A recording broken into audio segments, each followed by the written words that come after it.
मी आरोग्य सल्लागार सुजित नंद्रे. आज भद्रावतीमध्ये एक चमत्कारिक रिझल्ट आलेला आहे. मी देवगडे मॅडमकडे आलेलो आहे. त्यांच्या छोटासा बाळ आहे, त्या बाळाला इतका चांगला रिझल्ट आलेला आहे. त्यांच्याच मुखातून ऐकू की बिमारी काय आहे आणि कशाला यांनी अमृत ज्यूस घेतलं. सांगा मॅडम तुम्ही. तिला खूप त्रास होता, एलर्जी, शिंका. पण किती दवाखाने केले तरी पण काही आराम होत नव्हता.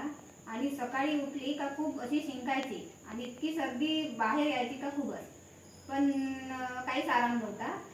होमिओपॅथिक केले 3 वर्ष तरी पण काही आराम मिळाला नाही. आणि असे साधे दवाखाने तर भरपूर केले पण कुठूनच रिझल्ट आला नाही. पण सुजित सरांकडून माहिती मिळाली रियाज अमृत ज्यूसची. मग त्यांच्याकडून आम्ही एक बॉटल घेतली. त्या एकाच बॉटलमध्ये आम्हाला खूप चांगला रिझल्ट आला आणि खूप चांगला आराम झाला तिला. आणि माझं म्हणणं आहे की हे सर्वांनीच घेतलं पाहिजे. खूप चांगलं आहे अमृत ज्यूस. बाळा तुला कसं वाटतंय अमृत ज्यूस घेऊन? छान वाटतंय. थोडं बरं वाटतंय तुला? छान. आता 3 महिने तुम्ही करणार व्यवस्थित? हो, 3 महिने पूर्ण कोर्स करणार. ठीक आहे. थँक्यू.